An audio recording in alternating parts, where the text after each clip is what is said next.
ഓനൂർപാളം എരവന്നൂർ ഭഗവതി ക്ഷേത്രത്തിലെ പ്രതിഷ്ഠാദിന മഹോത്സവം ഭക്തിനിർഭരമായി. കാലത്ത് ഗണപതി ഹോമത്തോടെയാണ് ചടങ്ങുകൾ ആരംഭിച്ചത്. ഉഷപൂജയ്ക്ക് ശേഷം ലളിതാ സഹസ്രനാമം, ദേവി മാഹാത്മ്യം എന്നിവ പാരായണം ചെയ്തു. ഭക്തിഗാനാലാപനവും ഉണ്ടായി. വടവന്നൂർ വനിതാ സത്സംഗം നേതൃത്വം നൽകി. തുടർന്ന് കലശപൂജ, കലശാഭിഷേകം, അലങ്കാരം, ഉഷപൂജ എന്നിവ നടന്നു. ശേഷം നടന്ന പ്രസാദ ഊട്ടിൽ നിരവധി ഭക്തജനങ്ങൾ പങ്കുകൊണ്ടു.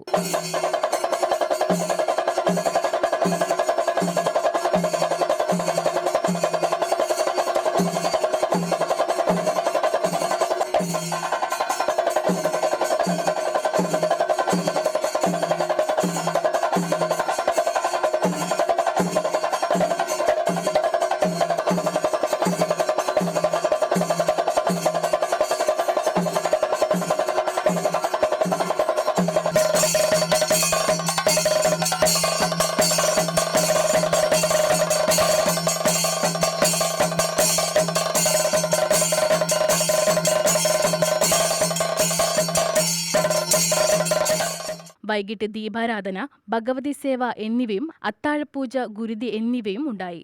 പ്രസാദ വിതരണത്തോടെ ചടങ്ങുകൾ സമാപിച്ചു. എരവന്നൂര് ദേവീക്ഷേത്രം പൂർവാധികാലത്തിനുണ്ടായിരുന്ന ക്ഷേത്രം തന്നെയാണ്. കൊല്ലങ്കോട് രാജൻ അധീനമുള്ള ക്ഷേത്രങ്ങളായിരുന്നു. ഇത് മുക്കിൽമരുത് തറവാട് അവരുടെ അടിമക്കാവാണ്. കൂടാതെ ധാരാളം അടിമകൾ തന്നെ ഇവിടെ വരാറുണ്ട്. ഇവിടെ ദേവി കാളി സ്വരൂപത്തിലുള്ള ഉഗ്ര ദേവതയാണ്.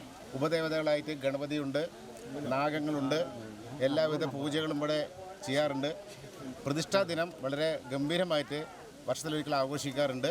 കൂടാതെ മണ്ഡലമാസത്തിലെ 40 ദിവസം ഇവിടെ മണ്ഡലവിളക്ക് നടത്താറുണ്ട്. നവരാത്രി പൂജ ഇവിടെ നടത്താറുണ്ട്. ആയില്യ പൂജ നടത്താറുണ്ട്. അങ്ങനെ കതിര് നടത്താറുണ്ട്. അങ്ങനെ എല്ലാവിധ പൂജകളും ഇവിടെ നടത്താറുണ്ട്. ഇവിടുത്തെ പരിസരവാസികളും അതെ പ്രകൃതി രമണീയമായ ഈ സ്ഥലത്ത് ക്ഷേത്രക്കുളമുണ്ട്. അപ്പോൾ ഇവിടുത്തെ പരിസരവാസികളുടെയും ഇവിടുത്തെ അടിമകളുടെയും നല്ല പിന്തുണയോട് കൂടിയിട്ടാണ് ഈ ക്ഷേത്രം മുമ്പോട്ട് പോകുന്നത്.